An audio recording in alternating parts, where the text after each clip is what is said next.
Hello everyone, I'm pleased to announce my new tour for 2024. Beginning in early February and running through June, Tammy and I and an assortment of special guests are going to visit 51 cities in the US. You can find out more information about this on my website, jordanbpeterson.com, as well as accessing all relevant ticketing information. I'm going to use the tour to walk through some of the ideas I've been working on in my forthcoming book, out November 2024, We Who Wrestle with God. I'm looking forward to this. I'm thrilled to be able to do it again, and I'll be pleased to see all of you again soon. Bye-bye. I mean, if you look at the predictors of going to college, one of them is having two parents at home. That's one of the strongest predictors of going on to obtain a bachelor's degree. The other piece is, when I think back to the guys I grew up with, and two of them went to prison. I had one friend who was shot. College may not have been the right path for those guys. College isn't the right path for everyone. But I do think that if they had been in an environment where there was more family stability, good role models, they wouldn't have been shot to death.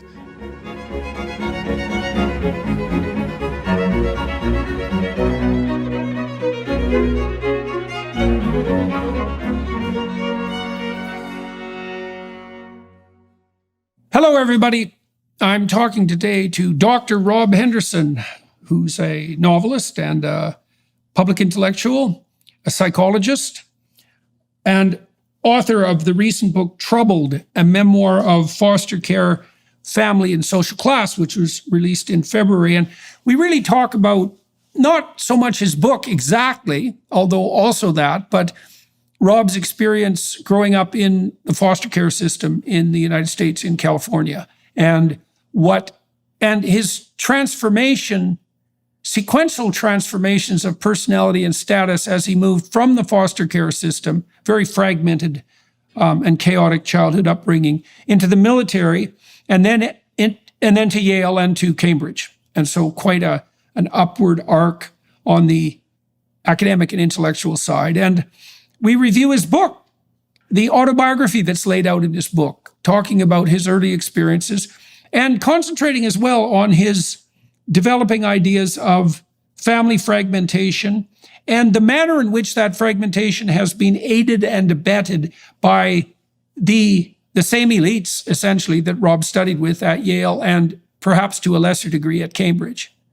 And so he's the originator of the notion of luxury beliefs, right? The idea that the elite classes who are yammering constantly about privilege have as one of the privileges they're unwilling to discuss the privilege of adopting ideas that are very, very harmful to dispossessed people, especially those who are economically dispossessed.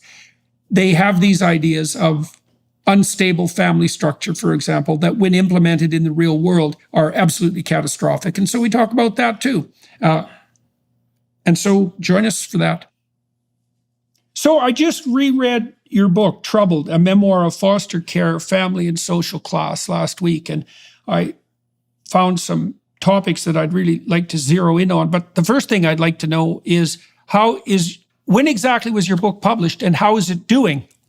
It was published February 20th. So as of this conversation just a few days ago, I think it's doing well. It seems to be well received. A lot of my Substack subscribers are leaving positive feedback on Goodreads and on Amazon, and it's been reviewed in various outlets. And so far, I've been really pleased with how things have developed. I hit some strange obstacles on the way. Initially, my publisher and I thought we'd do some kind of a mini book tour, maybe visit some bookstores, do some book signings, and that ended up not going through, which was really disappointing for me. But fortunately, others have stepped into the breach, and we've been able to do some events outside of the bookstore promo circuit. But so far, I've been very pleased. Okay, so that was one of the things I wanted to ask you about, because I saw some allusion to that probably on X. So why have you been unable to arrange a standard book tour in book shops? I mean, you'd assume that bookshops would want to sell books since that's what they do. Mm-hmm. And I ran into trouble with booksellers with my books because they certainly didn't promote them, and they often hid them, and that was particularly true in Canada.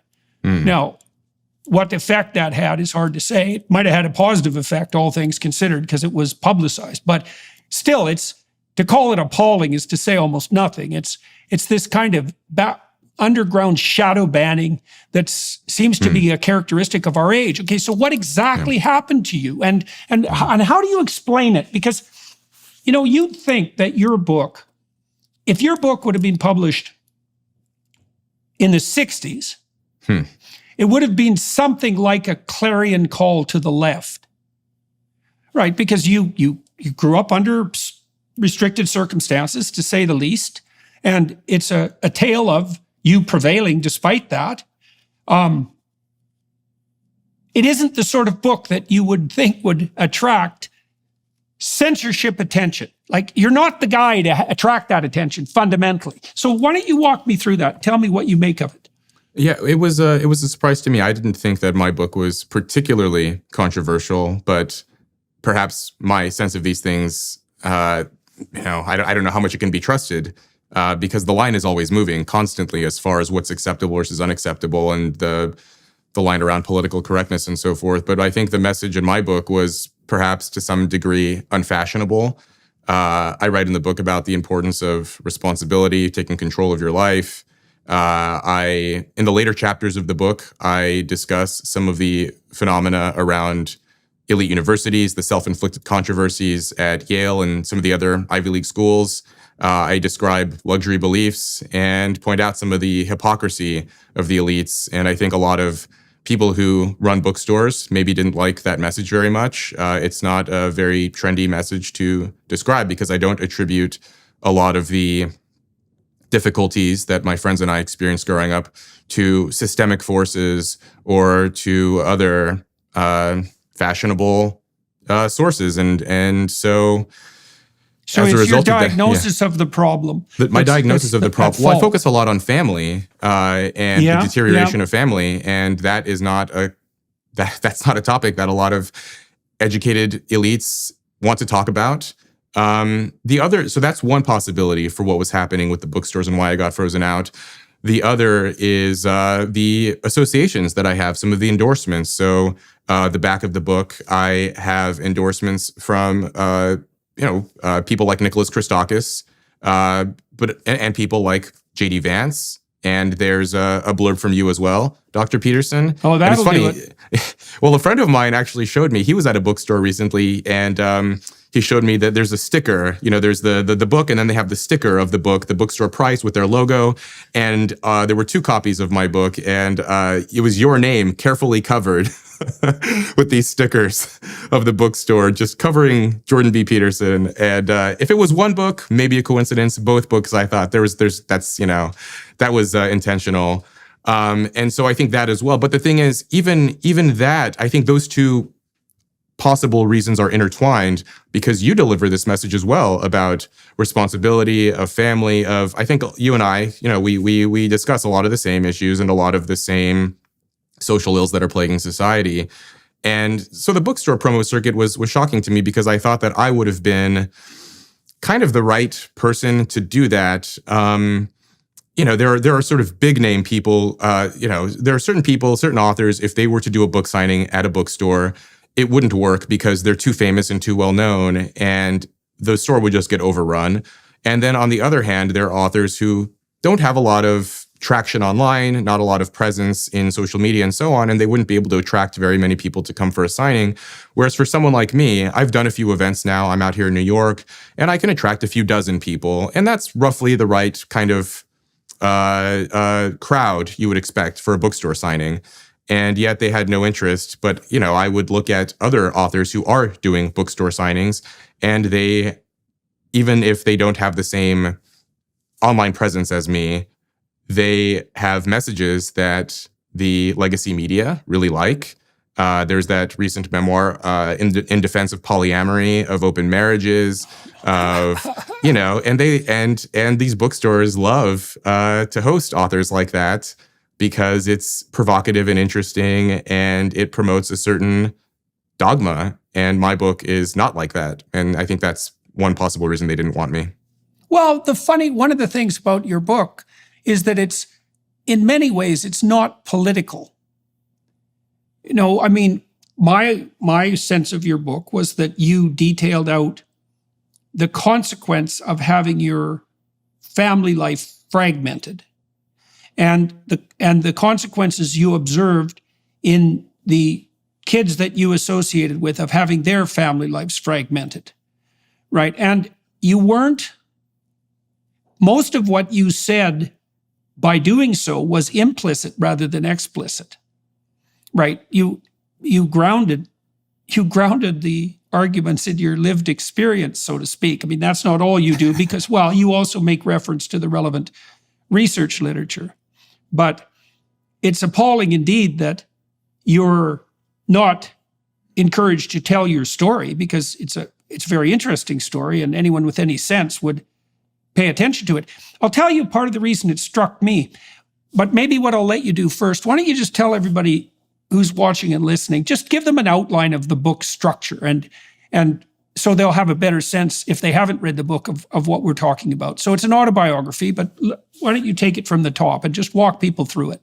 Right. Well, I wrote this memoir describing my very unusual trajectory into higher education and some of the lessons and observations I picked up along the way. I was born in Los Angeles into poverty. My mother, she was from Seoul. She came to the U.S. as a young woman to study. She became addicted to drugs and was unable to care for me. We were homeless for a time. Then we lived in a car. And then eventually we settled in this slum apartment in LA. And I never knew my father. My mother didn't know who he was either. So I was in this apartment with my mother. She would tie me to a chair with a bathrobe belt while she would get high. She would have visitors coming in and out of the apartment at all hours of the day and night, trading favors for drugs. And by the way, I know all of this information because later I received this thick document full of information from social workers, forensic psychologists, and others who were involved in my case when I was in the foster care system in LA. And so I read these as an adult as I was writing the book to prepare. And so my mother she was very neglectful. Eventually, some neighbors called the police. They heard me crying and struggling to break free from this chair. The police arrived, and she's questioned by the police and then later by forensic psychologists asking who's Robert's father, what's going on in this kid's life. She didn't know who my father was either. She claimed that my father's name was Robert and that's who I was named after, but that was the extent of the information she could provide for them. So at age 3, my mother was arrested. I was placed into the Los Angeles County foster care system and spent the next just shy of 5 years living in 7 different homes all across LA.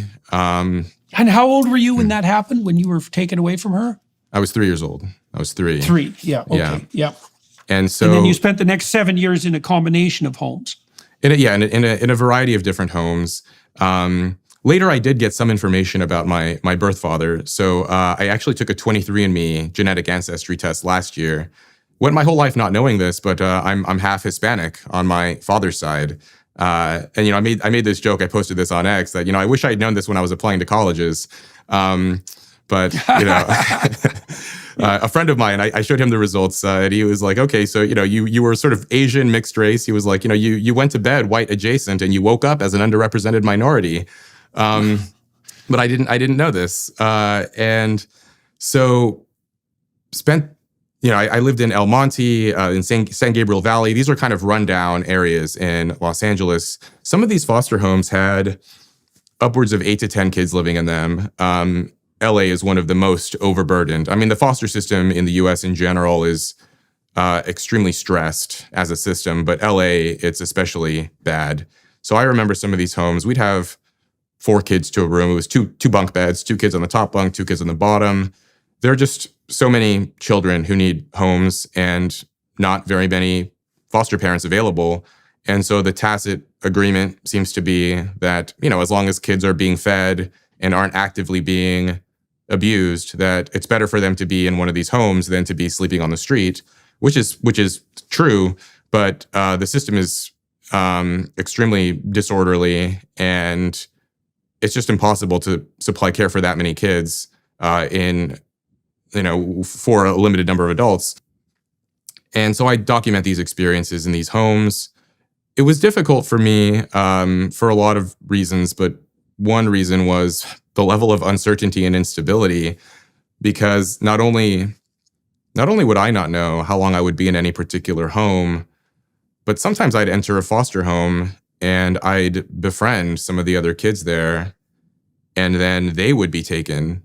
Maybe someone from their family of origin would re-enter the picture, and so the kid would return to their aunt or mother or family member, or they'd go to another home. And so, it was just a lot of, I don't know where I'm going to be. I don't know where these kids around me, how much longer they're going to be around. And then eventually, after 7 different homes in this cycle, I was adopted by this working class family, and we settled in this kind of dusty town in Northern California called Red Bluff, which is located in one of the poorest counties in the state. And this was the late 90s. And at the time, I wasn't aware of this. I was just, I was a little kid. But in hindsight, having read a lot about class and family formation and what's occurring across the country, I got this front row seat to witness firsthand the kind of family breakdown that scholars like Robert Putnam and Charles Murray and others have been documenting over the last few decades. And so my adoptive parents divorced, and there was a lot of chaos and financial catastrophe and drama, not just in my life with this adoptive family, but the lives of my close friends and those around me in this blue-collar town. And I describe some of my friends' experiences and their outcomes as well in the book. And then you close the book. So you end up in a family that's actually reasonably stable for some period of time, although it had its instabilities as well, its confused instabilities. But you go from there to the military. And you actually, this is another reason maybe why your book is contentious, because you actually have pretty positive things to say about your military experience, all things considered. I think you ran into its limitations for you after it had disciplined you to some degree. But you certainly do point out that for you, especially at that time in your life, the predictability and relative severity of discipline, predictable severity of discipline was actually very good for you. And you found mentors and a pathway in the military that put you on a solid track. Yeah, and that's right. That got you funneled to higher education. Might as well fill that part in too. Well, yeah, that's right. The enlisting in the first place was not the most well thought through decision. By the time I was 17, going through all of these experiences, I just knew that the path I was on was not the right path. I saw, by this point, I was sort of self-aware and reflective enough that I saw where my life was headed, where the lives of my friends were going. I had 2 jobs in high school. I worked as a dishwasher at an Italian restaurant, and then I was a bag boy at a grocery store. And I had some older male coworkers in their early, mid-20s, and I would interact with them and hang out with them. And, on the one hand, I was 17, and I kind of thought these guys were cool because they'd buy beer and weed for my friends and I, and, they were just older, cool guys who had access to things that my friends and I couldn't access. But even at that time, I did think it was strange that some, 25-year-old guy would want to hang out with a bunch of high schoolers and drink beer with us. And I thought to myself, is this what I want to be when I'm 25? And, that kind of carefree life, living weekend to weekend, is fun when you're 17 or 18. But when you're 25, it just seemed a little pathetic. And so I barely graduated high school. I had a C- average, 2.2 GPA. I didn't know what my options were I knew my options as far as university were concerned were basically non-existent, but one of my male high school teachers pulled me aside one day, and he initially during the school year, he would sort of prod me and berate me and say, why aren't you doing your homework? What's going on at home? And I would blow him off, or I would backtalk. And then eventually, I think he kind of gave up that route and just started talking to me and asking me, we talk about sports, or we talk about whatever television. We just talk about whatever was interesting to me.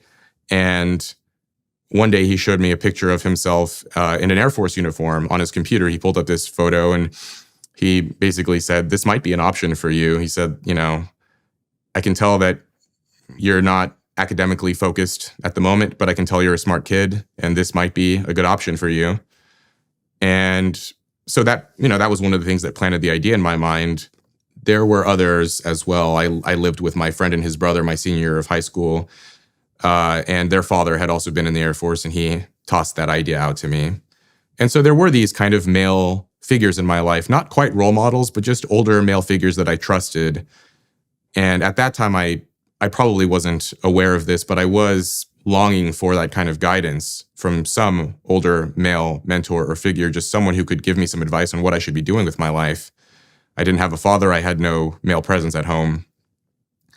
And so the military became this option. I enlisted as soon as I graduated high school. I was still 17 years old. I had to have my adoptive mother sign what essentially was a permission slip because I was still legally underage. I was the youngest guy in my military unit in basic training. And, in hindsight, that was probably the best decision I ever made because it completely removed me from all of the bad influences of where I was growing up and all of the sort of, all of the freedom that my friends and I had. In the book, I write about this experience. So a friend of mine had been sentenced to prison. And when he got out, I met him. We met at a bar, had some beers, and I was talking to him. And we kind of came to this same conclusion around the benefits of limitations and constraints, where we both talked about, I was telling him about my experiences in the military and basic training and all this stuff. And he was telling me about the routine and the mundane, everyday, structured life of prison. And we both came to this conclusion that we both hated it at first, but then after a time, we grew to appreciate it for what it did for us, for providing these boundaries. And my friend, it was funny. He actually said, now that he was out, he actually sometimes missed it. He missed having that predictability and that routine and that structure. And neither one of us had this when we were growing up. And so the military did sort of contain my impulses and give me some structure and channeled some of my aggressive and impulsive energy toward productive ends. In the book, I write about the young male syndrome and how the military finds ways to direct that towards something that is beneficial. Well, the standard hypothesis for hard-headed criminologists with regards to incarceration is pretty blunt and pretty straightforward. Of course, about the age crime curve. So I think criminality among men peaks at 19, and then it precipitously drops off after 26. And what prison does, in many ways, is segregate very badly socialized men until they mature.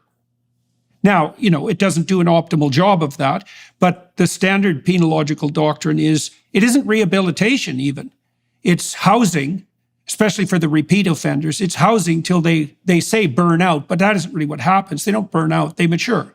Mm-hmm. And I think what happens if you grow up in a very, very chaotic environment where there's very little attention paid to the future and everything's about the moment, that there is no structure that facilitates cortical maturation, essentially. Yeah. You can imagine that all those underlying competing motivational drives, sex, power, aggression, the standard Freudian panoply, they have to be brought together under the rubric of some organizing structure. And that's essentially patriarchal. It's essentially masculine. And I don't think there's any difference.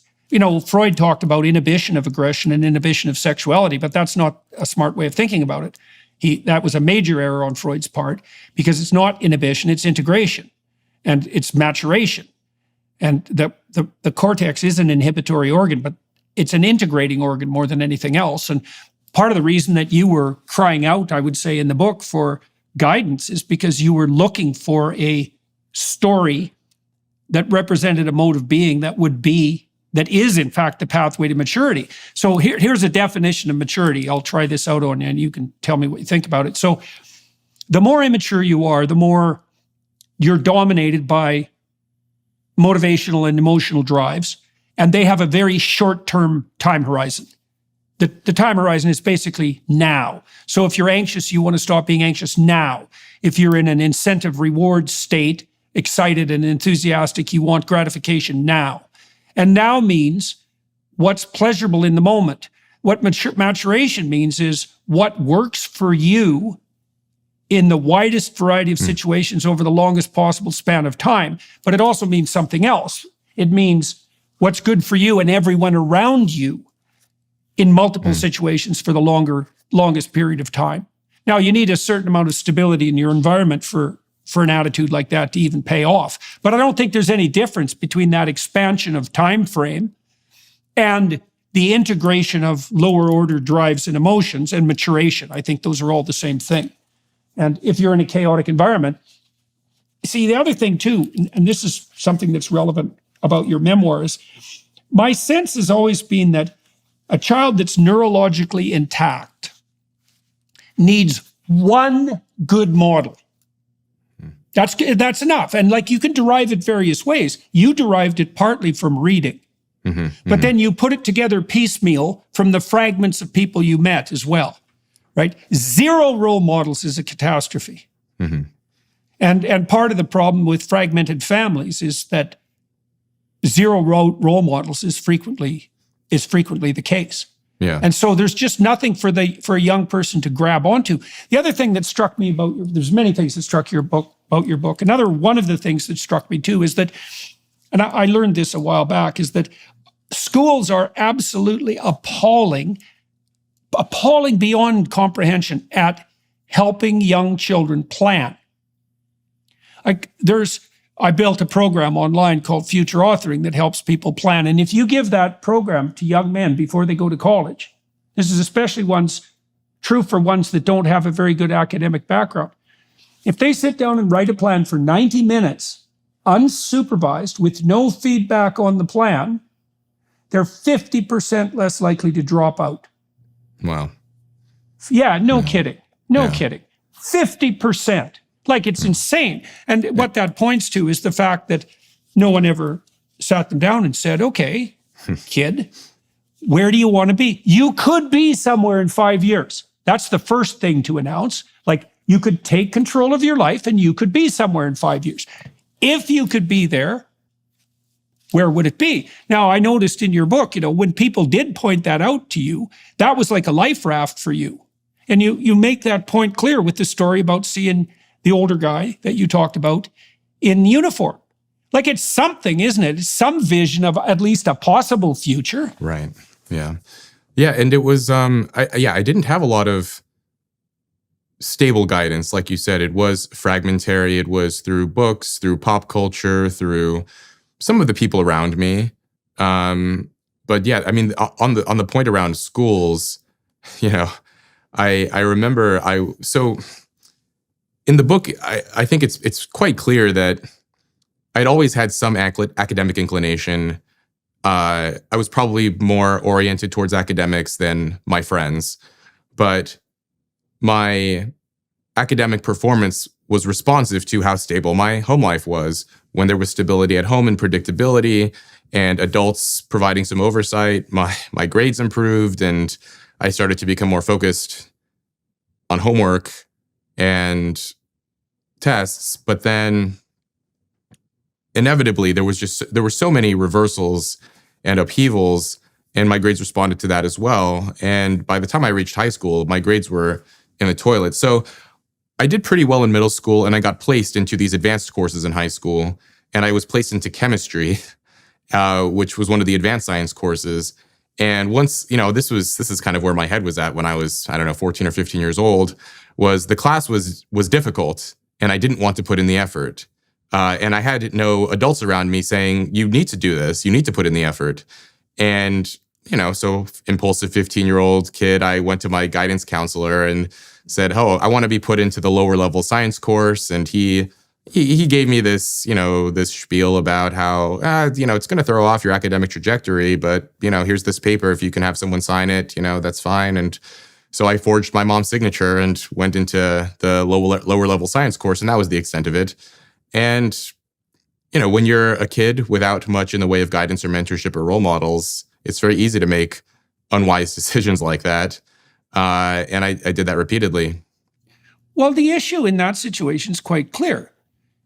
Why wouldn't you take the easy route out? Yeah. I mean, it's like psychologists always have things backwards, always. They ask stupid questions like, why do people take drugs? That's a stupid question. The question is, why don't people take drugs all the time? Yeah. Because you can easily get lab animals under some circumstances to just self-administer cocaine nonstop, right? So the mystery of short-term motivation isn't a mystery. The mystery is, well, under what conditions might a young man be motivated to do something difficult, like take a chemistry course, for example? And the answer to that, so this is a question I have for you too, because you could read your autobiography and your ups and downs academically two ways.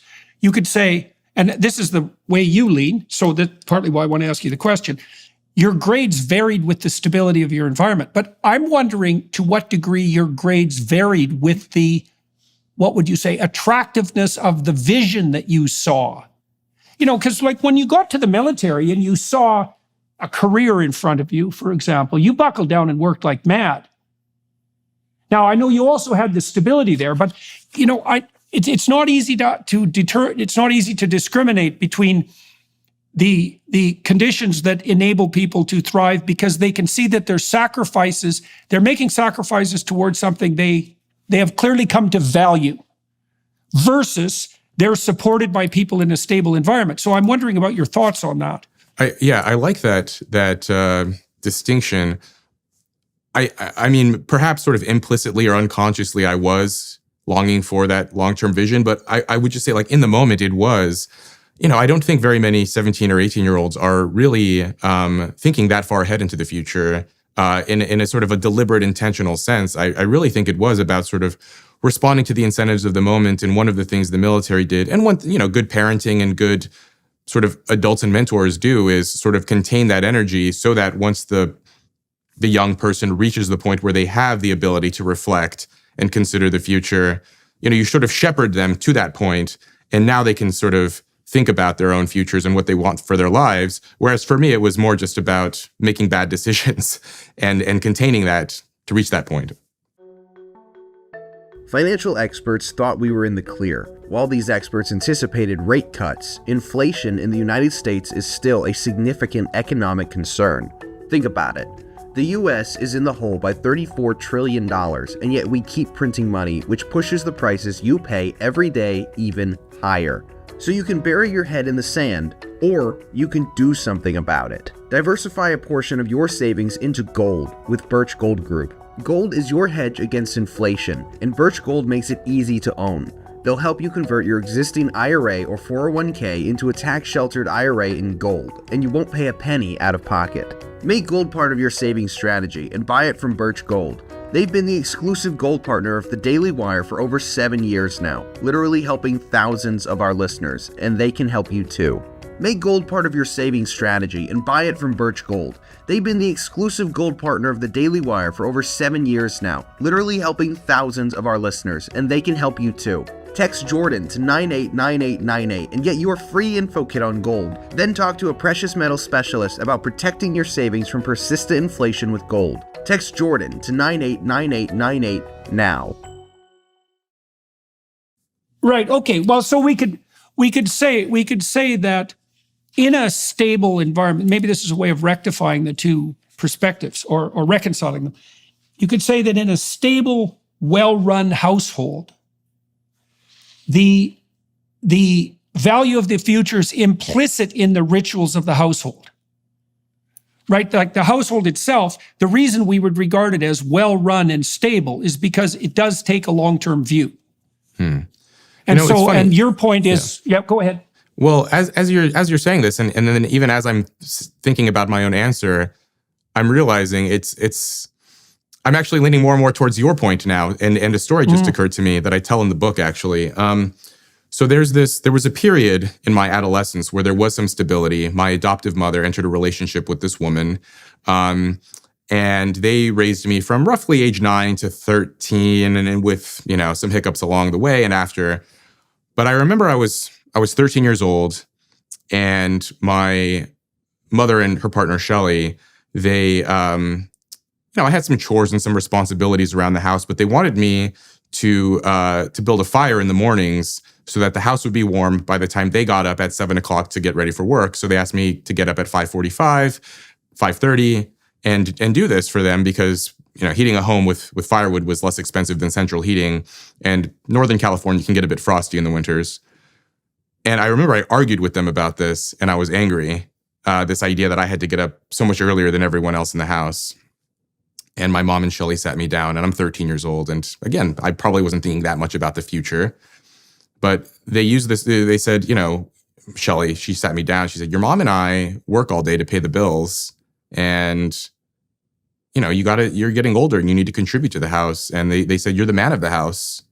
And I remember when they used this term, it sort of reframed that chore. It went from this burden being put on me that I wanted to battle against to, no, I'm a productive member of this household and I'm doing something for my moms, for my adoptive sister. I'm doing something to make their lives easier. And so perhaps what you're saying about this vision of the future, if it's put in the right way, if the story is told in a right way, and that's what that was, the man of the house was this vision, this story, that it did unlock something for me in my mind, but it had to be presented to me in that way. I wouldn't have arrived there on my own. No, right. But I mean, I would say that is the opportunity of responsibility, right? And it does, because it's very easy, and this is why conservatives, I think, have a hard time talking to young people. It's easy to make an obligation into a finger-wagging necessity, right? Like a moral obligation. But that isn't the right way to frame a genuine responsibility, because if it's a genuine responsibility, it actually matters if you do it.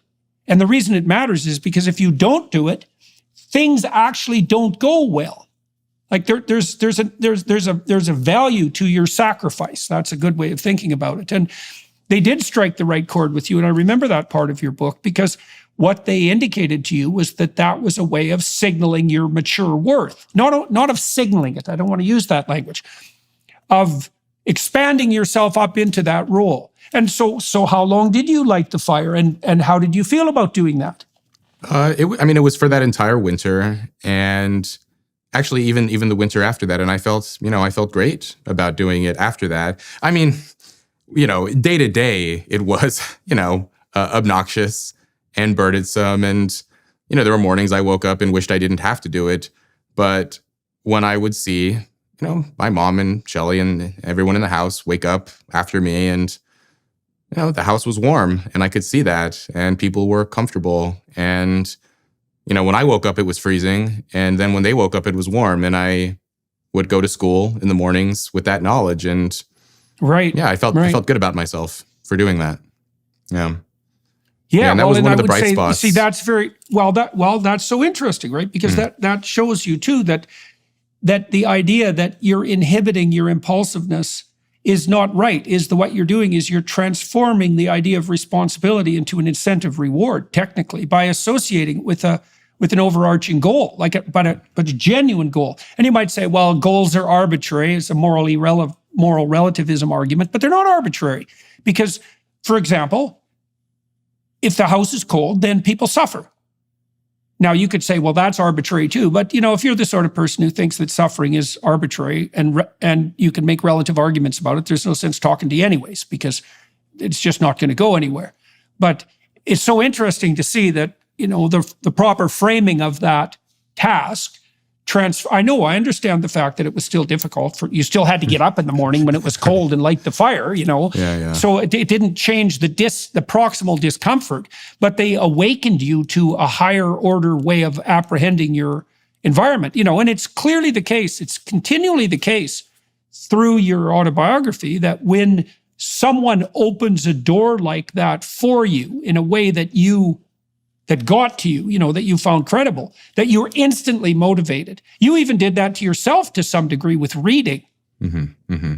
So why don't you walk through that too? Because, that was the first account I had read of someone who learned to read well at an old enough age so they remember the realization. So, what happens to lots of kids, and this is so appalling because there's no excuse for it whatsoever. So reading is burdensome until you can read for meaning, right? So if you're sounding out words, or even if you're sounding out phrases, or even if you're still trying to figure out sentences, because you haven't automatized the perceptions, then it's effortful. But as soon as you cross that threshold, and now you're reading for meaning, it's instantly, insanely rewarding. And so what you need to teach kids how to read is massed practice at automatization, right?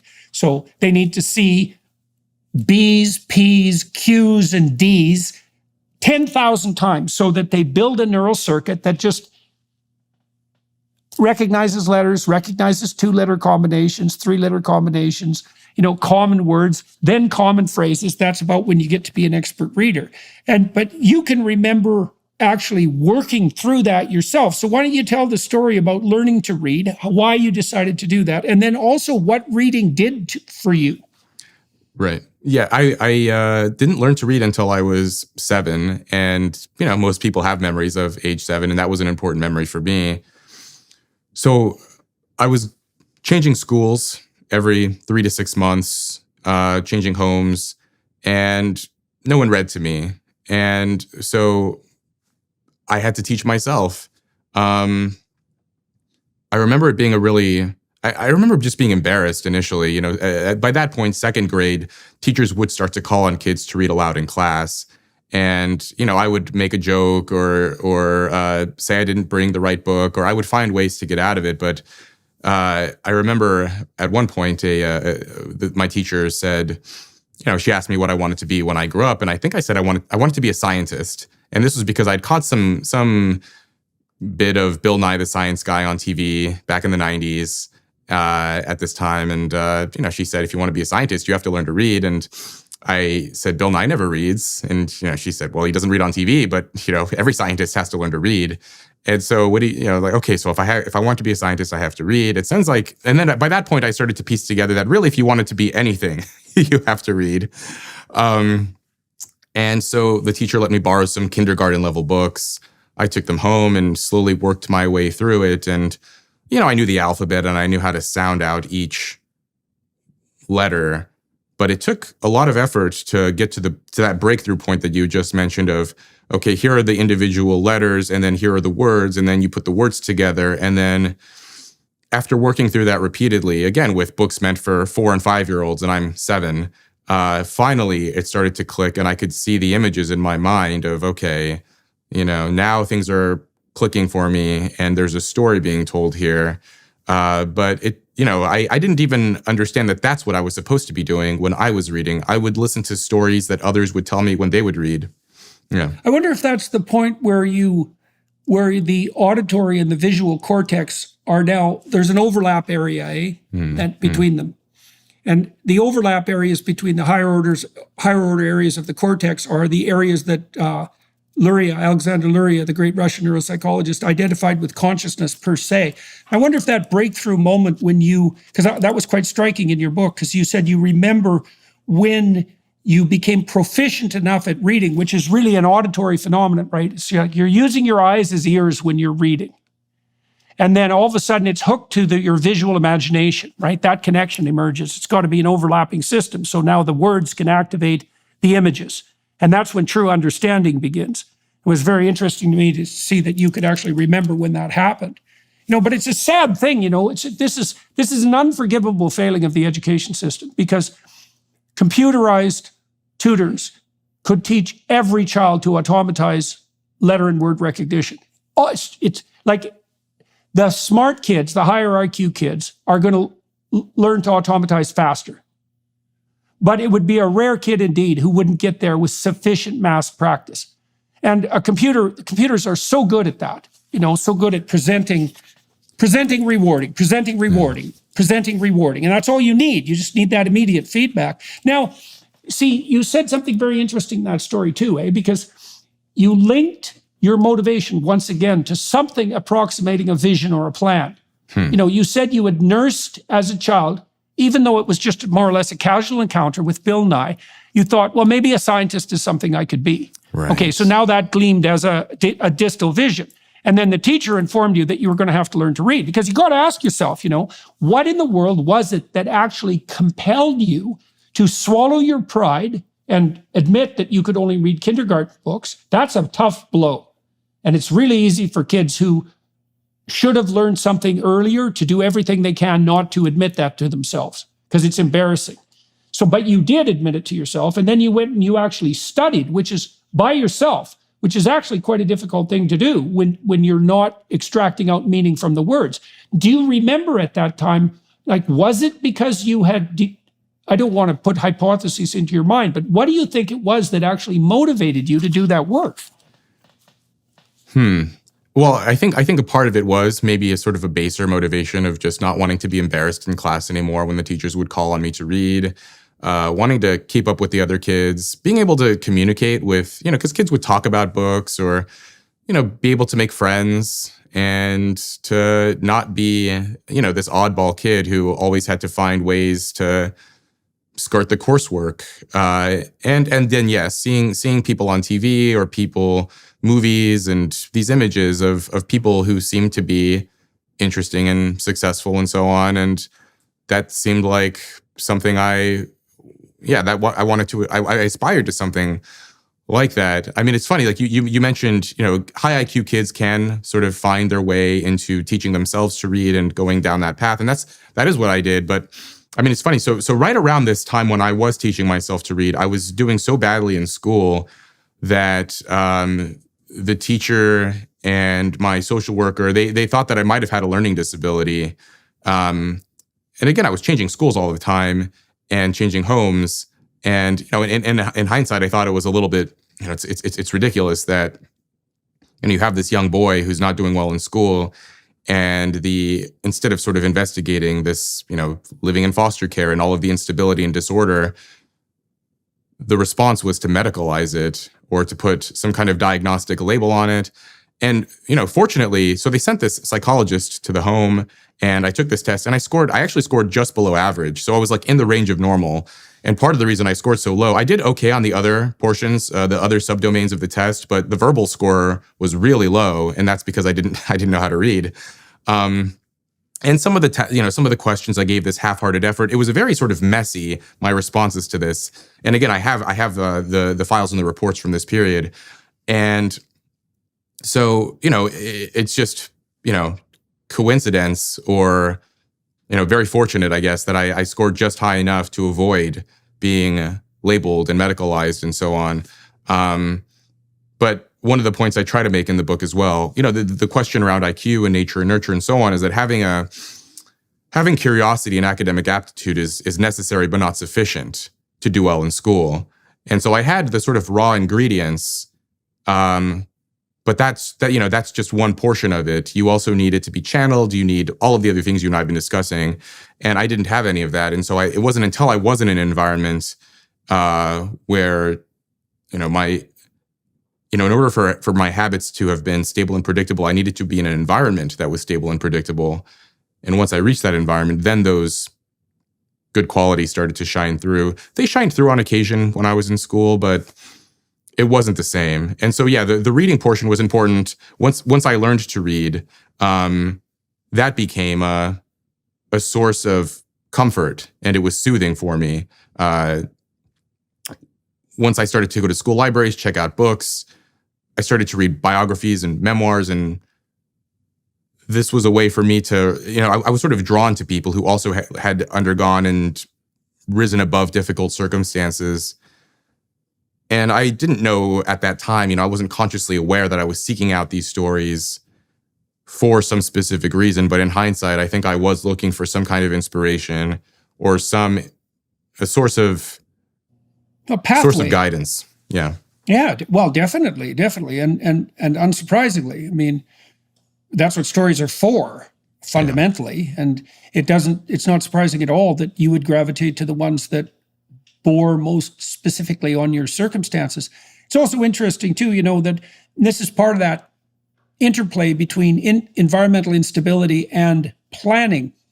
There isn't a lot of point in planning if your plans are always going astray for reasons that you can't control, right? And it is also something that can undermine your faith in planning itself. And one of the things the military did for you clearly was set up a circumstance where the rules of the game were very clear, right? If you did the work, you were going to get the reward.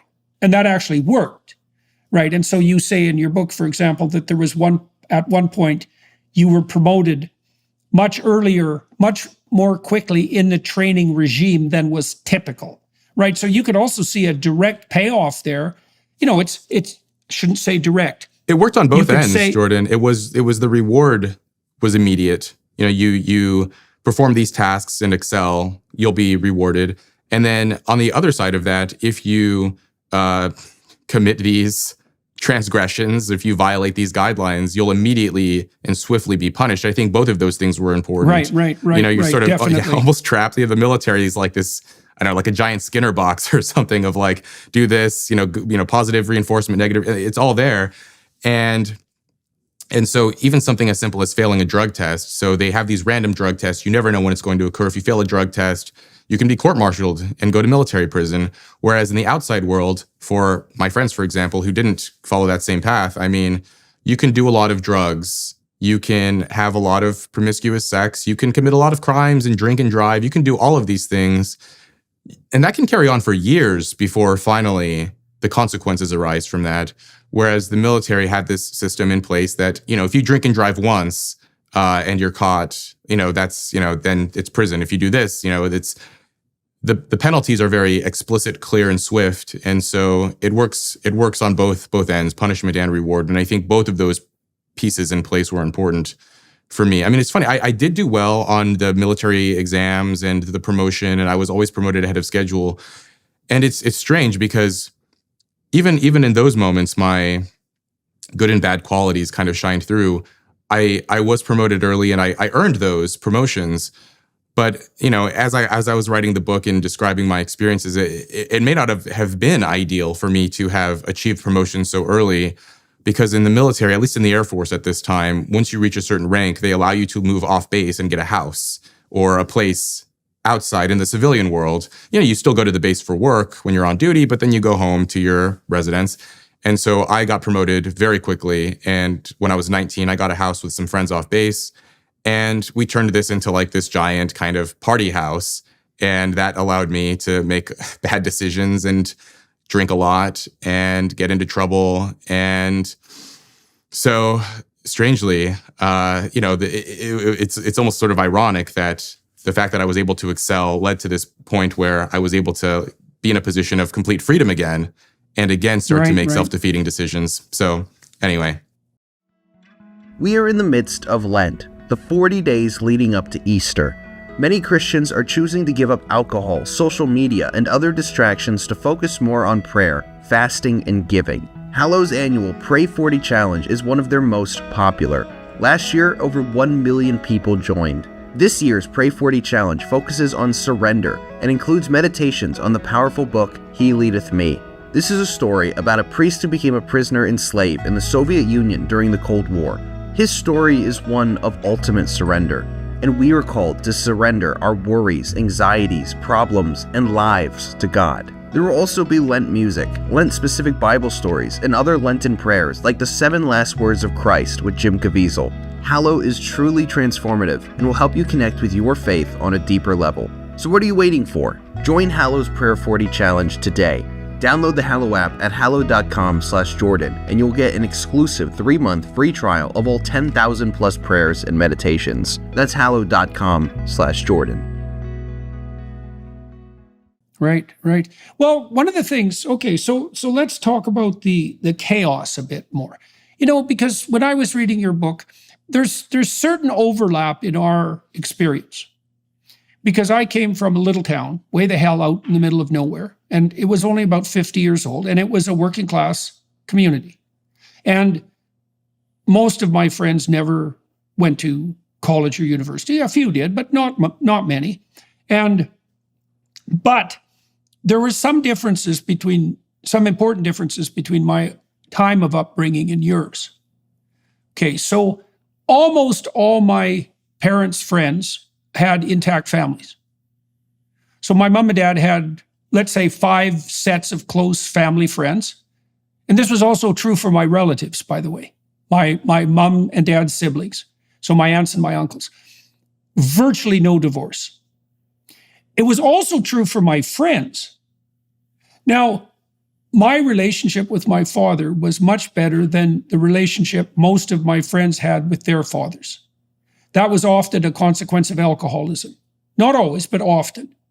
But all my friends who had certainly the same kind of delinquent tendencies as the people that, as you and the people that you describe hanging around with, they all had intact families. Right. So the thing that really struck me about reading your biography was the additional cataclysmic consequences of continually fragmented primary relationships. Yeah. Well, that is an interesting point. I mean, I remember listening to you sort of describe your early life in other platforms and podcasts and mediums, and thinking about how sort of working class communities have changed over time.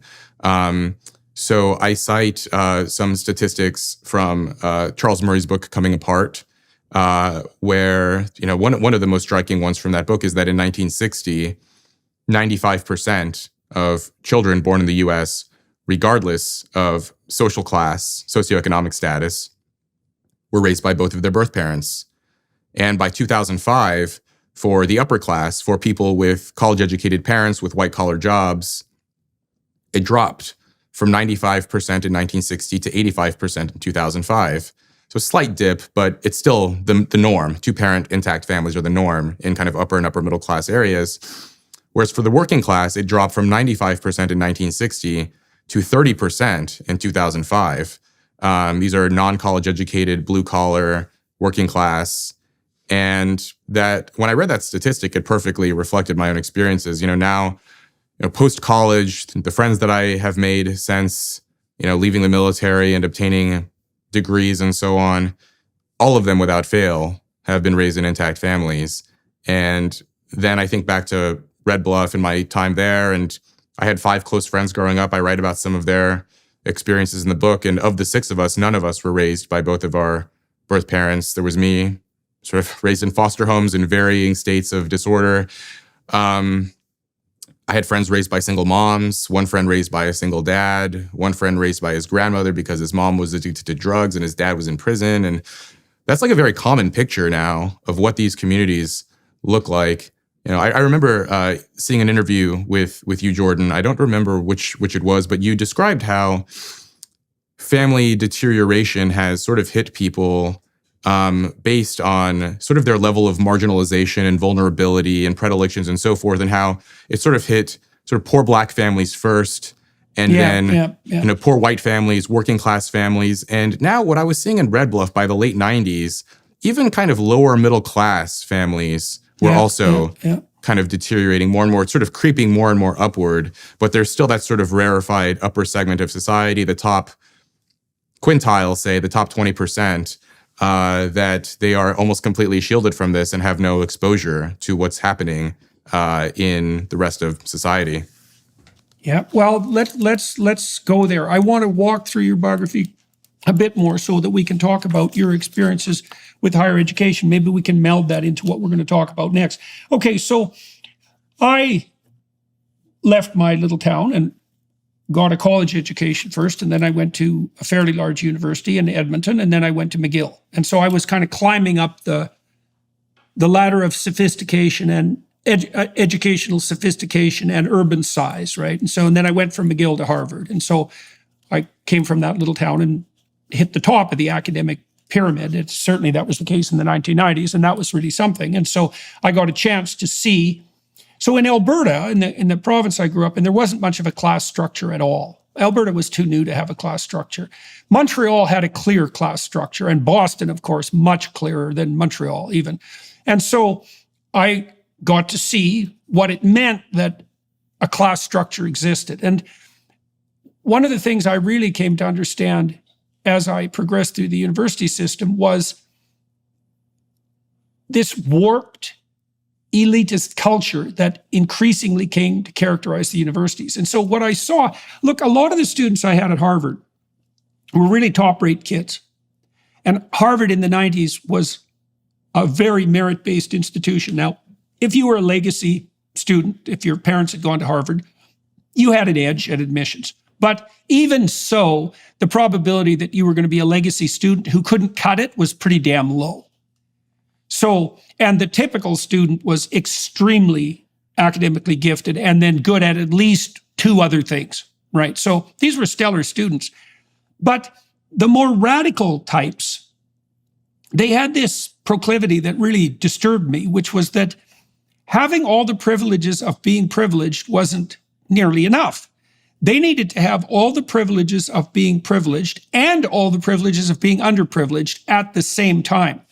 And so I want to run a variant of the luxury beliefs idea past you, because I think luxury beliefs have, which is a lovely phrase, by the way, they have two dimensions. The first is they provide you with a universal explanation for very complex phenomena so you don't have to think about them ever again. And the oppressor-oppressed narrative fits that perfectly, right? Because you can analyze, it's like Marxism gone, it's like manic Marxism. Marx at least had the sense to note that the primary differentiator in terms of oppression was economic. And you can make a reasonable case that to those who have more accrues, and you can also make a case that once you have, it's easy to engage in regulatory capture to make the playing field unfair so you can sustain your advantage. Okay, and so if you're going to throw the Marxists their bone, that would be the bone to throw them. Well, Marxism fell out of favor in the 1970s, even among intellectuals, although they were very annoyed about it. And then it morphed into this meta-Marxism where every single possible comparison between people became an oppressor-oppressed comparison. Now, the advantage to that is that you can learn that analytic process in 10 minutes. So we did some research in 2016 that showed very clearly that the best predictor of politically correct authoritarianism, so you can imagine that that's this insistence upon an oppressor-oppressed narrative. There's a cloud of ideas that surrounds that. The best predictor of that was low verbal intelligence. It was a walloping predictor. It was correlated at, I think it was negative 0.48. It was more correlated than grades and IQ. It was a walloping correlation. Okay, but there's another element too that, and this is probably more germane specifically to the notion of luxury belief, is that imagine that people have beliefs because they explain the world, but also imagine that they have beliefs because they confer upon the holder unearned moral virtue. And this oppressor-oppressed narrative is a 2-for-1 because it provides you with a comprehensive explanation of every sociological, political, and economic interaction imaginable, because they can all be viewed through the lens of power. Plus, it presents you with a one-move solution to being moral. And there's 3 elements. The one-move solution is you identify with the oppressed, you're virtuous. But then there's the shadow of that, which is once you've identified the oppressor, you have a valid target for your darkest desires. So you got three attractions to that dread doctrine, right? Stupid people can understand it quickly with no effort. That works out real well in departments of education, for example, or faculties of education, or social work. Yes, absolutely. Well, we know perfectly well that the disciplines in universities that have the students with the lowest IQ are the most woke. Like the data on that are crystal clear. Yeah. So they're crystal clear, right? So it's very attractive if you're not very bright, and that's also attractive to your teachers if they're also not very bright. And I'm talking about you, faculties of education, professors. And then you are morally virtuous because you're standing for the oppressed or for the oppressed, or you can even claim oppression for yourself, at least by proxy. And so there you get to have the advantage of being in the oppressor class, which you clearly are if you're in elite university, But because you're an ally, you don't have to, right, exactly, you don't have to pay any attention to that. Plus, now you have a target for your, this is where I think the anti-Semitism is really instantly understandable, right? Because there's nothing more fun than being anti-Semitic with a moral twist. But if you read the history of anti-Semitism, it's always been that way. Yeah. That's not new. That's not new. You identify the Jews as oppressors, and then you're moral for persecuting them. And that's perfect, right? If you're resentful and bitter and you need a target for your bile and spite. That oppressor-oppressed narrative, it just gives you all of that at once. And that seems to me, so you have worked a lot at fleshing out this idea of luxury beliefs and and I believe coined the term and popularized it, which is, quite an achievement, because it's hard to hit a phrase so accurately that it becomes it becomes a known phrase. It becomes part of the culture. You have to have a kind of poetic accuracy to do that. So tell me what you think about that conceptualization of luxury belief, and if there's anything that, in your estimation, it lacks. Well, so I coined this term luxury beliefs, defined as ideas and opinions that confer status on the elite while inflicting costs on the lower classes. And no, I think that all of those sort of ideas that you laid out there fall under that framework. A core feature of a luxury belief, too, is that the believer is sheltered from the consequences of his or her belief. And so, as you're describing this, the oppressor oppressed, you don't have to think too deeply. I'm reminded of a quote from the cognitive scientist Pascal Boyer. He has this line: "Theory is information for free." And it's kind of this tongue-in-cheek line that once you have the theory, you don't have to learn anything, because you just enter this new environment and you learn a few facts, but you have this theory available to you to just sort of twist everything into this system. It's a compression and you immediately algorithm. know. Yeah. It's a compression algorithm. Yeah, definitely. Often a biased compression algorithm. Mm-hmm. Yeah, and right? it allows you to bypass the difficult algorithm. work of learning. Yeah. Well, and then if you're removed from the consequences, which you are if you're protected by your wealth, then you also are never in a situation where your idiot theories can be disproven. Yeah. Yes. And then by the time your ideas are implemented into policy or into culture, you move on to the next thing, and you can just sort of outrun the consequences of your own beliefs. It doesn't always work that way, but often it does. And then the oppressor oppressed, the ability to claim the mantle of virtue. I mean, I saw that so often. I see it still at elite universities, that these inhabitants, these graduates, students and graduates of elite universities, it's not enough for them to be members of the sort of socioeconomic 1%, but they also want to be seen as good people. And I think they wrestle with some of this guilt, I think, for being so privileged and so fortunate. And so they attempt to compensate by, exploiting. I mean, I saw this a lot at Yale. They're exploiting whatever commonality they have with historically mistreated groups.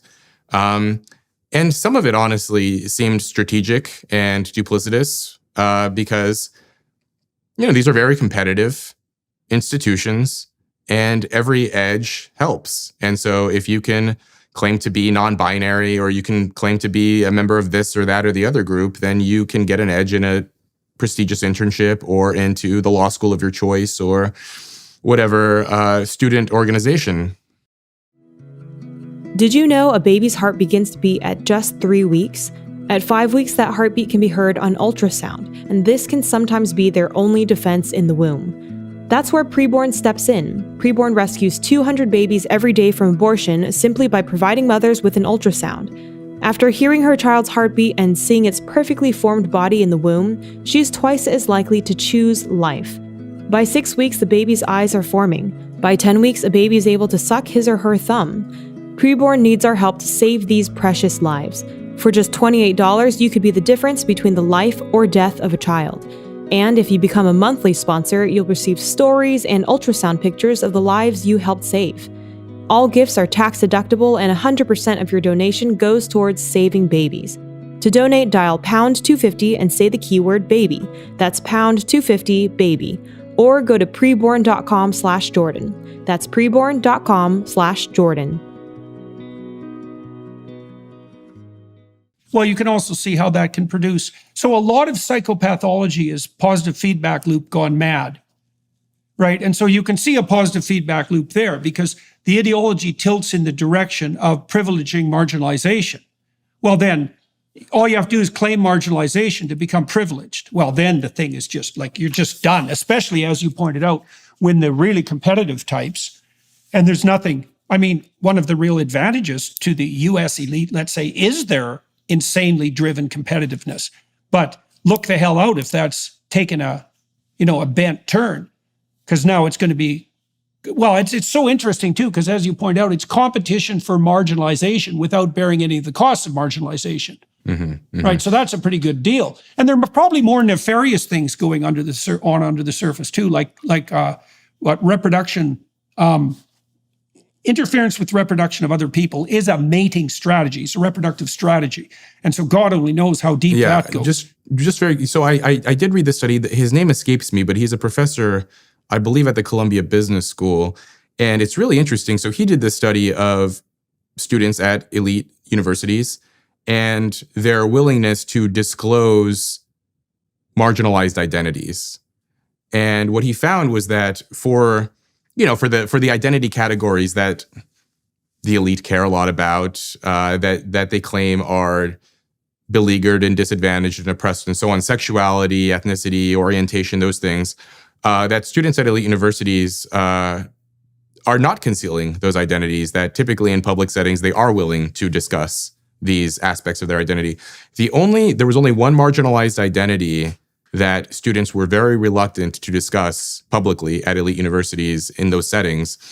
And to me, unsurprisingly, that identity was low socioeconomic status, that students were embarrassed about being very poor if they came from those backgrounds. Well, and isn't that's that the one thing that these places because, don't talk about is class. Well, it's so interesting, because you can think of this postmodern pathology as a variant of Marxism, but it's actually a rebellion against Marxism at the same time, right? Because it isn't that the axes of oppression, it's not only that they've multiplied, it's that the axes of oppression have multiplied and supplanted the economic.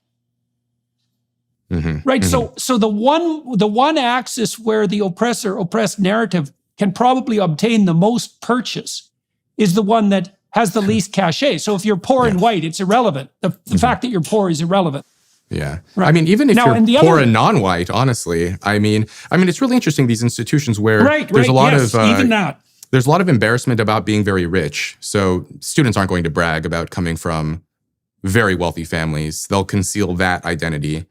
But they are also, the poor students will also conceal that identity as well. It's like everyone wants, that the myth in America, everyone's middle class. And I think there's something about universities too, that no student wants to be known as poor, no student wants to be known as rich.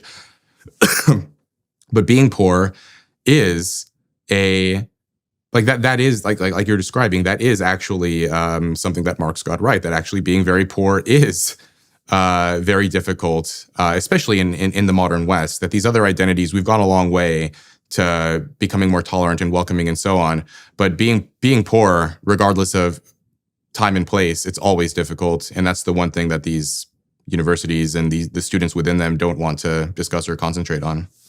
Well, I also think that the overwhelming emphasis on sexual identity has an unbelievably dark shadow too, because, sexuality, like any primal drive, is when in its full manifestation, it's very focused on the immediate.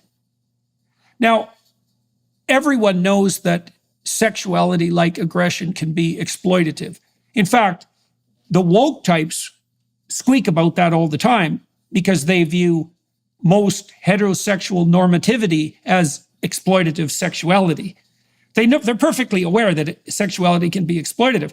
But if you're out for a hedonistic time, then valorizing your sexual identity is the best way of transforming a vice into a moral virtue. right? It's unbelievably dark. One of the things I've been quite struck by recently too, is there's a lot of research on the dark tetrad now, right? Psychopathy, Machiavellianism, narcissism, and sadism, because they had to add sadism, because it looks like those other three culminate in sadism. Okay, so here's a question. What predicts short-term mating proclivity? The answer is, well, it's dark tetrad proclivity.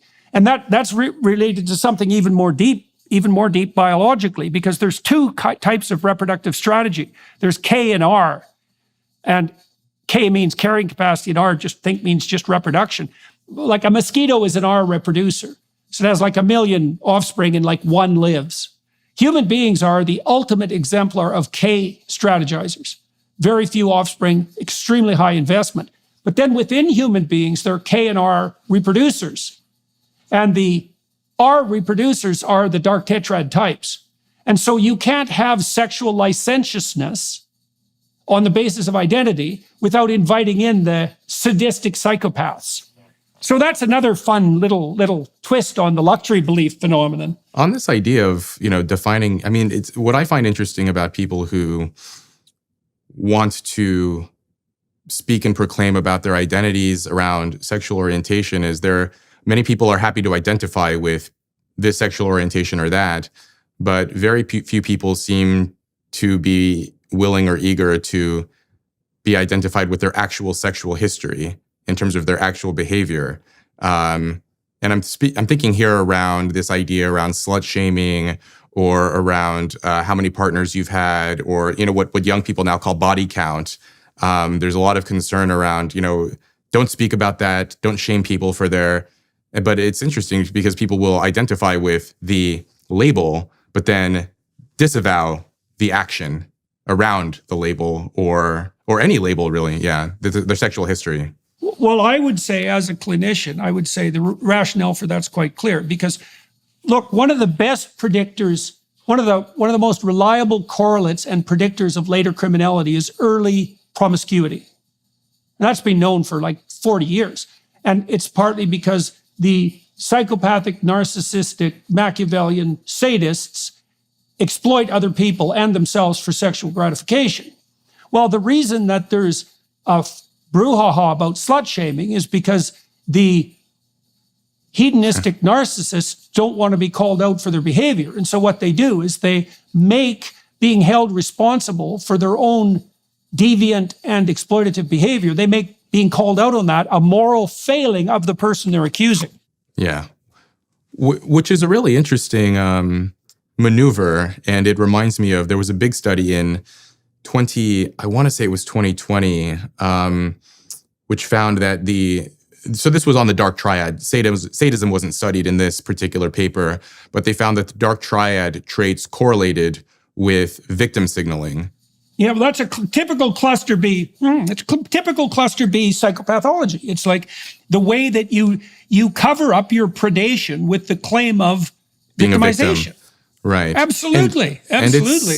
And it was really interesting. I mean, the researchers of this paper, they described how, billions of dollars are lost in insurance fraud cases, or hundreds of millions rather, in insurance fraud cases. And so like people will lie to advantage themselves, and people who score highly in the dark triad are especially likely to do so. And they note that in modern Western societies, we have this attitude towards people who are victimized, that they should be compensated and treated well and sympathized with.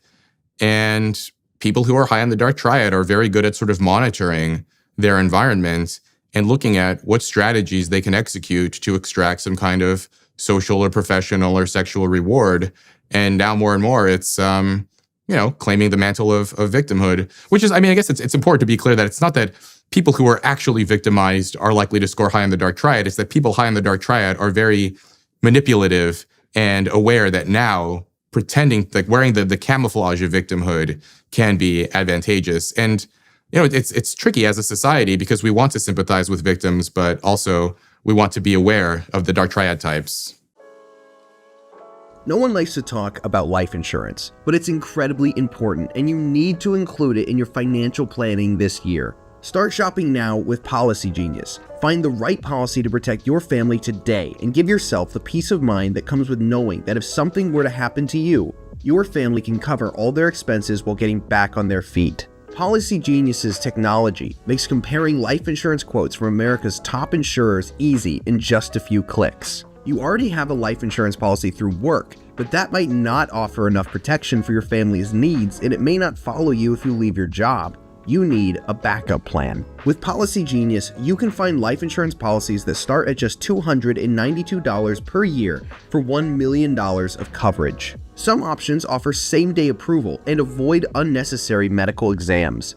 Policy Genius has licensed agents who can help you find the best fit for your needs. When they make it this easy, there's no excuse not to do it. Policy Genius works for you, not the insurance companies. That means they are not incentivized to recommend one insurer over another, so you can trust their guidance. Save time, money, and provide your family with a financial safety net using Policy Genius. Head to policygenius.com/Jordan or click the link in the description to get your free life insurance quotes and see how much you could save. That's policygenius.com/Jordan. Okay, so that's been well modeled by the game theorists. So if you have a group of cooperators, so let's say they're agreeable and they are sympathetic to the, I don't want to say victimized, I want to say to the hurt and the sick, the hurt, and the infantile, right? The agreeable cooperators will attend to the sick, the elderly, and the infantile, right? Then you could think they're the ones who are genuinely in need. They're also the ones for whom provision of help is advantageous. So now imagine you have a group of those people together and they're all cooperating. They do just fine. But if you throw one psychopath into the equation, he takes everything. Right, and so this has been modeled out very well, is that the pathology of agreeableness is that it's indefinitely open to subversion. Right, and so that's why you need, and of course the psychopathic types, the narcissists, they know this perfectly well, especially the cluster B types, because they're absolutely willing to proclaim victim status as loudly as it can possibly be proclaimed on any dimension whatsoever to gain an advantage, to gain the upper hand practically. But see, the moral upper hand, I think the right way to think about this is that there isn't anything more valuable than reputation. Right? Because there's no difference between reputation. There's no difference between reputation and wealth, fundamentally. I mean, even monetary wealth is a form of abstracted reputation. So, it's just being tokenized, essentially, like money's tokenization of reputation. Well, the problem is reputation can be gamed. And we know, too, that young women are much more likely to fall for the dark tetrad types because they mimic reputation. Yeah. That's their confidence and competence and exactly. Yeah. They have the confidence of the competent without the competence. Yes. I mean, people value, especially more and more now. I mean, this is the discussion around cancel culture and mobbing and all of these things. I mean, people treat it like it's unserious, but people care deeply about how they're viewed in the eyes of others and social esteem. And I remember there was a study a few years ago that I read about. This came out in 2017. Roy Baumeister was an author on this paper. I don't recall everyone on here, but they basically found that they looked at the World Value Survey and pulled out certain items and found that right next to physical safety, reputation was the second priority for people. And they found, it was interesting, some of the studies that they did where they gave forced choice questions to participants in a separate study in this paper, where they asked people essentially, would you rather have a body part amputated or be known as a Nazi or be known as a pedophile? And most of the participants said they would rather lose an arm or a leg than be known as something so vile as, a pedophile or a Nazi. I mean, people care deeply about these things. And so dark triad types are aware of this. They know how to target people's reputations and form mobs. And I'm really interested, just all of the sort of the correlates of the dark tetrad, dark triad, these traits. One of them is age. You're probably aware of this, Dr. Peterson, that there's an inverse correlation between age and scores on the dark tetrad, such that younger adults score higher on these traits than older adults. Yeah. And yet we have this situation more and more in society and on college campuses and elsewhere where older adults are abdicating their responsibility and letting young adults who disproportionate number of them would actually qualify for clinical levels of psychopathy and narcissism. But generally speaking, they score higher than average on those scales anyway. And, just a large share of them are eager for power, for influence, for wealth, and they're willing to do whatever they can and take whatever maneuvers possible. Well, I think there's something also that's even more ominous going on, Rob, because so the typical psychopath, historically speaking, was a wanderer, right? An itinerant. And that's a trope from every bloody horror movie you can possibly imagine. The itinerant serial killer, for example. Well, why do you have to be itinerant? Well, it's because if you live in a closed community and you screw people over, then your reputation gets around like instantly, and people are unbelievably good at tracking cheating. Like there's some evidence we have an evolved module for remembering cheaters. Like it's a major deal. Cheater detection so you module. have to go exactly. You have to go find new victims. Mm-hmm. Okay, so you do that. You essentially do that by hiding. You camouflage yourself, right, as a new person. Okay, so now you might say, well, we've invented a whole new world. It's a virtual world. Well, I think virtualization enables the psychopaths because you can't do reputation tracking.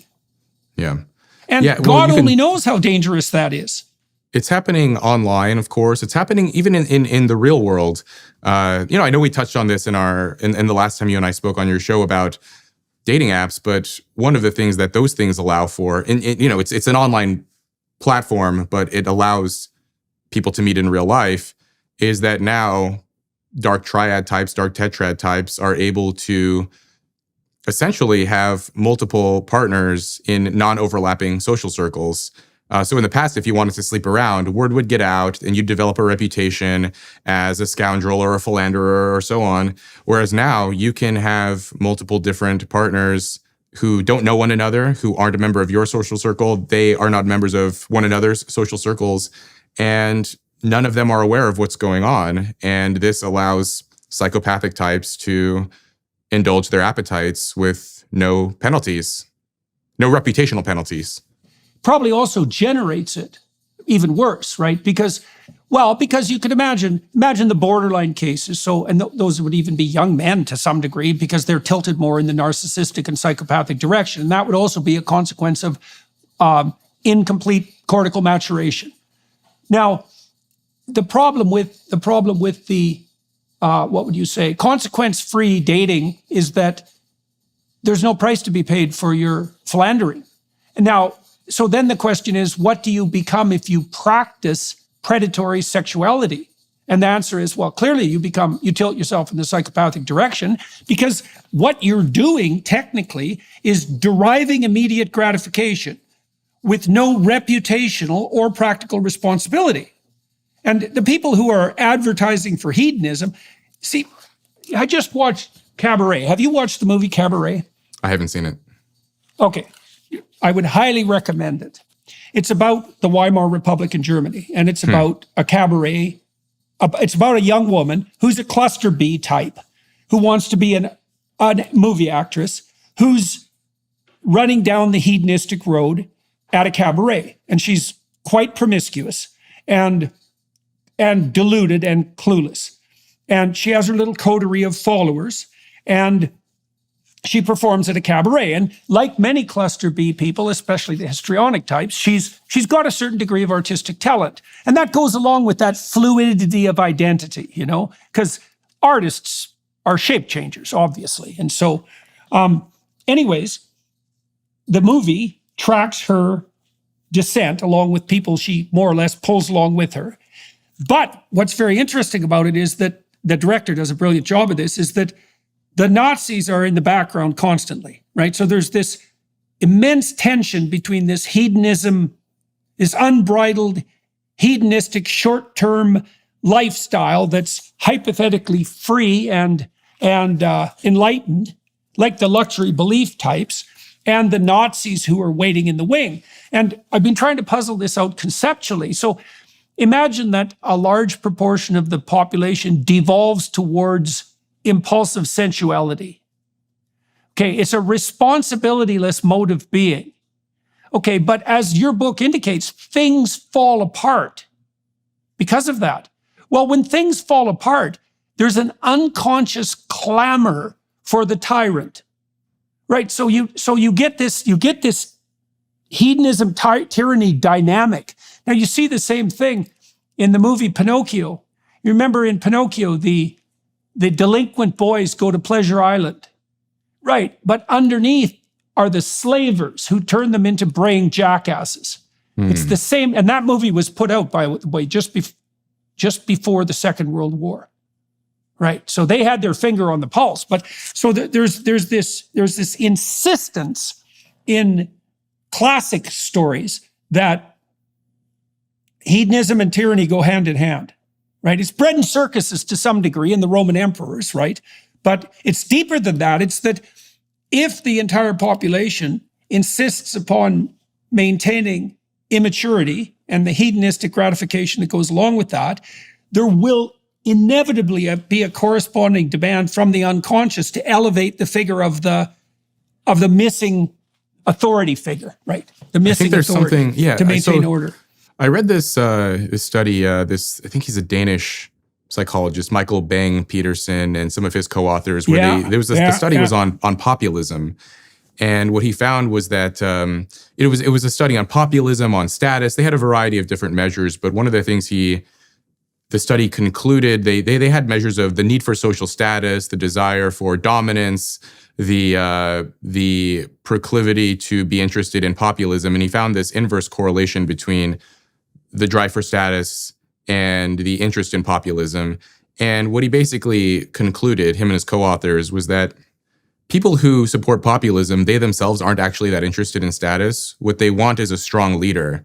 They are not interested in ascending to those high positions in society. They would rather just elect a strong man to implement their preferences while they can go about their business and live their lives. And they're not that interested in getting involved in influential political and cultural roles.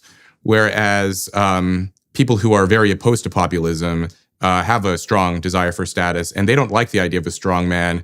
They themselves want to be the influential leader or the person who gets to call the shots, and they don't like the idea of the strong man.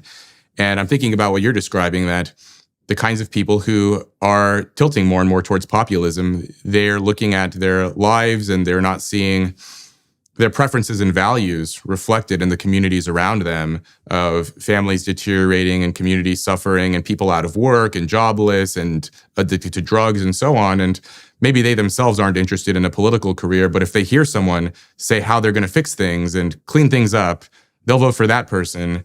Meanwhile, the upper segment of society who, when they look around, they see an environment of relative order and cleanliness and people who are doing well for themselves and highly educated and well off. They don't see the need for a strongman leader. And many of the people who are in those sort of gated and safe areas, they themselves are interested in influential positions in society. Right. And they're the ones who want to run things. Okay, so you'd have to differentiate that further, eh? Because then you could differentiate the populist admirers into two camps. There'd be those that are looking to, those who are generally concerned with the emergence of disorder and who don't know what to do about it. And then there'd be those who want to abdicate all responsibility for self-governance to a centralized authority.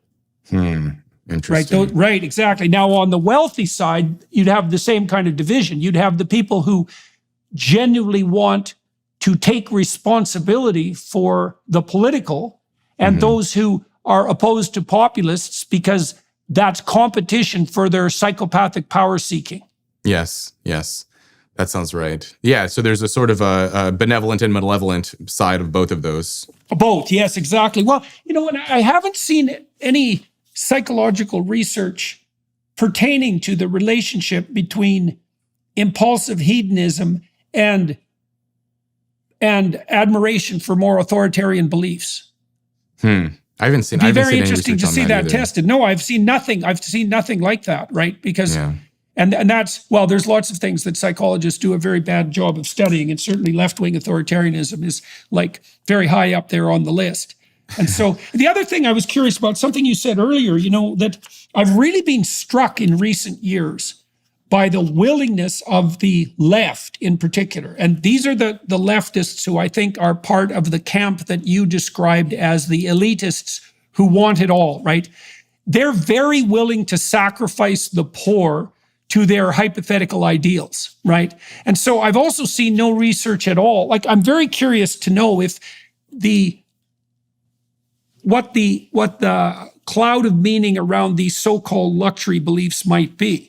Because one of the things I've really seen happen in Europe, it's really an appalling thing to watch, is that the very people who once, so these people on the left, who once were hypothetically on the side of the economically oppressed, are absolutely 100% willing to implement policies that will demolish the poor in the service of their utopian and self-aggrandizing beliefs. And you pointed out some mechanisms there. It's like, well, what does it cost an elite young woman who's at Yale and who's highly likely, let's say she's above average in attractiveness, she's bright, she comes from a family that's doing well, she's intelligent, she's going to get married. It costs her nothing to claim that her compassion is so overwhelming that she's willing to accept anyone's disgraceful behavior. In principle, it costs her absolutely nothing. The price is definitely paid by the truly poor. And it does happen from the bottom up, right? And you know why? Because the farther down you go in a hierarchy of status and reputation, the more stress there is. Yes. Yeah. And so if you increase the amount of chaos, you knock off the bottom people. And that does account for that cascade that you described earlier, is that fatherlessness emerged first in the Black community and then spread very, very widely. And then exactly the same thing started to happen in the Hispanic community from the bottom of the economic hierarchy upward. Then it started to happen in the Caucasian population. But the end point appears, if you just map out the trends, the end point appears that there will be fewer and fewer people in stable relationships. I mean, it's happening at an incredibly, but the people that are in those relationships, they pay no price whatsoever for expanding their tolerance to include all forms of behavior that actually work to undermine that necessary stability. And they won't even admit that it's like they just call that's just called, well, that's your arbitrary moral judgment. All families are equal. And that's another place where you undoubtedly got in trouble with your book. So maybe we could close with this, because one of the things you do that's quite striking in your book is, and I think this is where we'll take the conversation for everyone watching and listening. I think this is where we'll continue the conversation on the Daily Wire side. You are a poster boy, so to speak, for the utility of pursuing higher education. You've had quite marked success, partly because you had skills and abilities that weren't exhausted by the situations that you found yourself in, even within the military. And you got access to higher education, and you have a pretty decent academic future ahead of you by the looks of things. But you make the case very clearly that, as far as you're concerned, and from what you've observed, that education is no substitute for stability of family. So why don't you talk about that for a bit, and then we'll bring this to a close. Well, we have this preoccupation with so there's this question of how to achieve more upward social mobility for kids in deprived and dysfunctional circumstances. And for the last few decades, we've been focusing on education and college as the end all and be all, that if we could just get more kids to get more degrees and earn higher incomes and join the middle class, that's the mark of a successful society. And I make the claim as someone who has done pretty well educationally, but had, the very tumultuous experiences with different families, that actually I think the family piece is more important than the education piece. And even if we wanted more kids to go to college and to obtain degrees, we would be more effective in achieving that goal if we looked at what happens before the age of 18 than what happens after. If we looked at what's happening in children's home lives and their family lives. So that's one part of it. I mean, if you look at the predictors of going to college, one of them is having two parents at home. That's one of the strongest predictors of going on to obtain a bachelor's degree. And so even if the goal was bachelor's degrees, fine, but let's look at how to promote stable two-parent homes. The other piece is, when I think back to the guys I grew up with and the community I lived in, and I had 5 close friends growing up. 2 of them went to prison. I had one friend who was shot. And college may not have been the right path for those guys. College isn't the right path for everyone. But I do think, so maybe regardless of environment, wherever you put these guys, I'm not entirely convinced that they would have gone on to achieve astounding educational success. But I do think that if they had been in an environment where there was more family stability, good role models, adults putting the needs of children before their own desires, they wouldn't have been incarcerated. They wouldn't have they wouldn't have been shot to death. So we may not be able to do much to raise the ceiling for a lot of kids, but I think we could do more to raise the floor as far as how catastrophically down they could become versus we've been focusing on the other side of it, which is how much more can we lift them up? You're probably well aware. I've heard you. I know you're aware of the research on the limitations of increasing intelligence and academic ability and those kinds of things. There are hard limits to that, but I don't think we've done enough to look at the other side of, we can actually prevent young boys, especially from incarceration, from being locked up.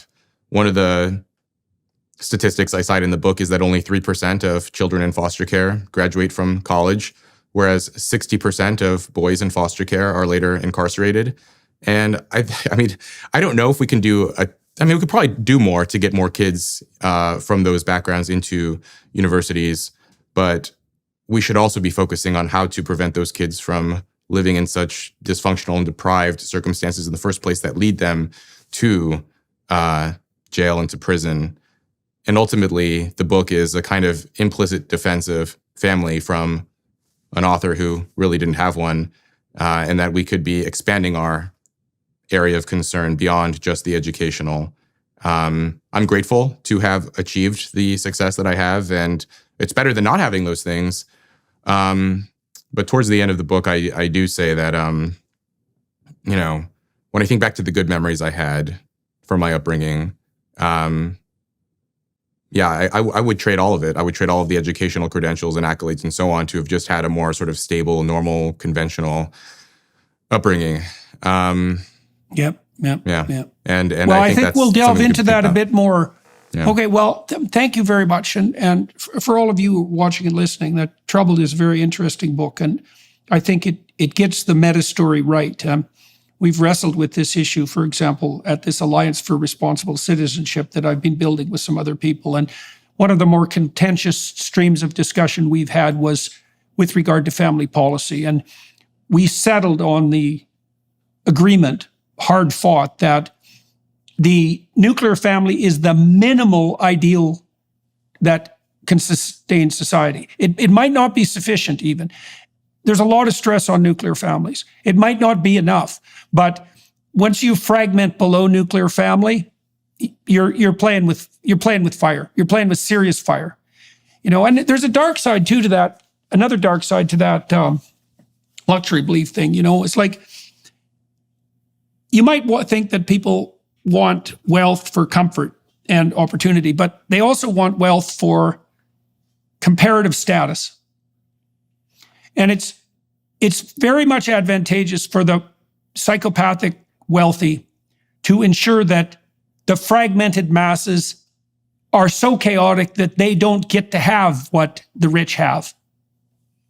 right? Because a lot of status is having something that someone else doesn't have. It's not the same as wealth, right? Yeah. And so it's the real, sort of a the real relative. psychopath types, well, there is literature showing a relationship between the dark tetrad. And so imagine this, you can imagine a situation where here's the deal, you can have your salary doubled, but your friends have their salaries tripled. Right. Or you can contrast that against relative deprivation conditions where your relative status is elevated at the cost of other people's well-being. Well, the psychopathic narcissist types will pick the elevation of relative status at the cost of other people. And I think that's why they spend so much time looking upward, right? Like I think that it's very interesting that eat the rich is a more popular slogan than feed the poor. Right. Yeah. Yes. Because it is about that for relative. And the people who say eat the rich tend to be people who, maybe they're not in the 1%, but they're in the top 10%. Yeah. The people who are the most definitely. strident about oppressor-oppressed dichotomies and so on, they're not the people at the bottom. They are people who are just below the top. Yeah.